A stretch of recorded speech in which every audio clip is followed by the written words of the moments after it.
Howdy friends, welcome back to my channel. My name's Luke, and today we're doing a little day in the life, so stay tuned for more.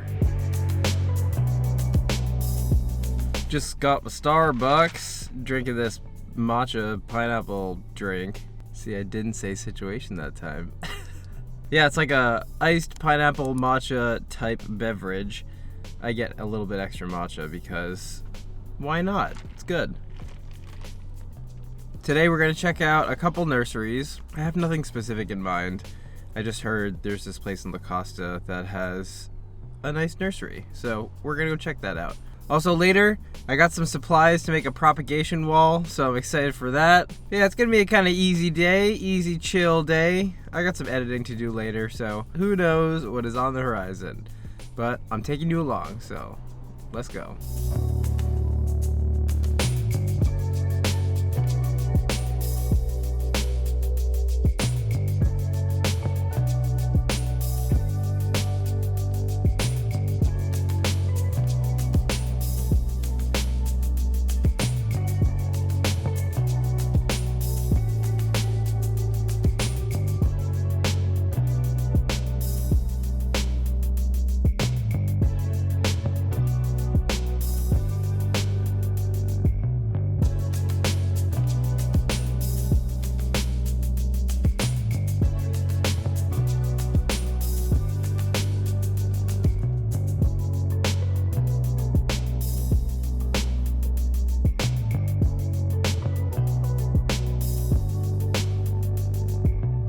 So plant has been acquired. Got a Rhaphidophora tetrasperma. Is it Rhaphidophora or Rhaphidophora? I don't know. I feel like I want to say Rhaphidophora, so I'm going to say that. I got a Rhaphidophora tetrasperma. Just a little guy here. It's the only thing that really spoke to me. They had a couple Hoya that I don't have. I prefer to get smaller plants that way. One, you save a little bit, and two, you can watch them grow. So that's kind of my choice. There's another nursery just up the road. I might check that out. I don't know. We'll see. It's kind of getting busy now that it's like more midday. So I prefer to do these things early in the morning when only like the serious plant people are out. They did have a Monstera siltepecana on a moss pole, on a moss pole, but I decided to pass. It was a little, this tiny guy I have a room for.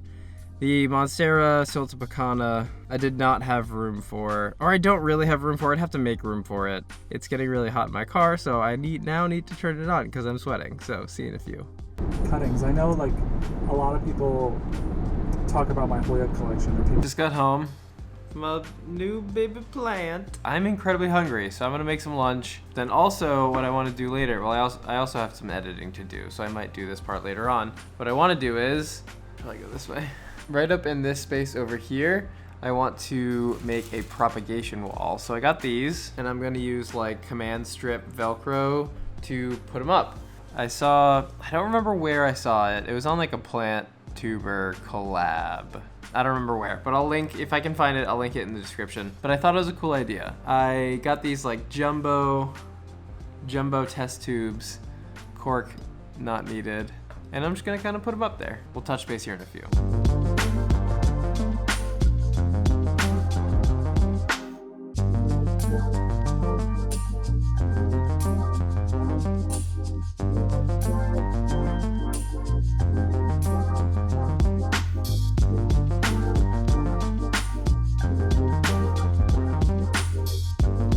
Well, that's the first step. I got 3 of them on. I might do like 4 more. I haven't figured out if I'm gonna do 2 or 3 rows, so I'm gonna kind of plan that now, and I'm gonna finish up. My camera's about to die, so I probably won't film that. Gotta charge my battery, but stay tuned for the finished product. And here it is. So here we are. We got the 3 down here, then we got 3 more up there. So now I gotta propagate some things put in here. I'm thinking about propagating this syngonium here because it has quite a bit of leaves. Maybe this syngonium down here, same thing, getting a little leggy. So I haven't fully figured out what I'm gonna put in there. I'm thinking about those syngoniums. You know, a Monstera would be too big. Maybe some vining philodendron. I'm not really sure yet. Obviously they're just test tubes, so they can't really hold a ton. So probably just a couple cuttings, something like that. But that'll be the next step, figuring out what to throw in there. I'm glad I just got it up there for now. I want to get some stuff cut though so I can make it look complete.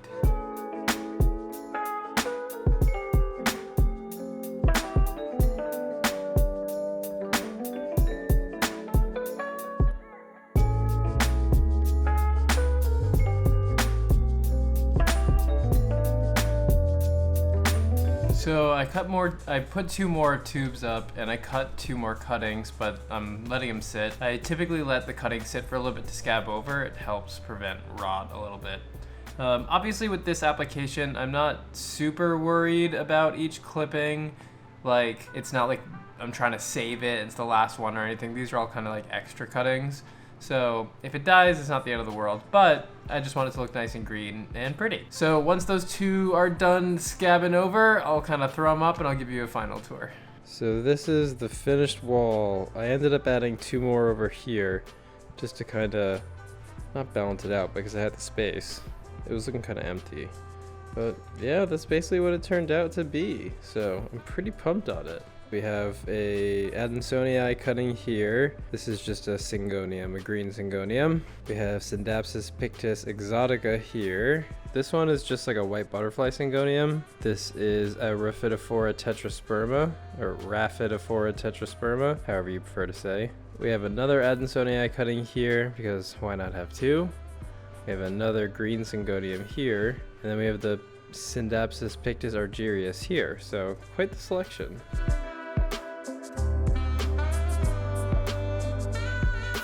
Well, friends, that's all we got today. That's all we got today on this nursery tour and propagation wall video. Why are my recap names for the videos always so lame? I liked this project because it didn't use any screws. It's very apartment friendly with just command strips and test tubes. So it's fairly practical. So that's why I wanted to do it here. Plus I had kind of a space up there I wanted to fill, so I think it kind of, rounds out the space. What did you think of this? Did you think it was kind of cool or kind of lame? Is it something you'd do in your house, or are you going to take a hard pass? Let me know in the comments down below. If you liked what you saw today, please give it a huge thumbs up, subscribe with the notifications on so you stay in the loop when I post new videos. Thanks for watching, we'll see you real soon.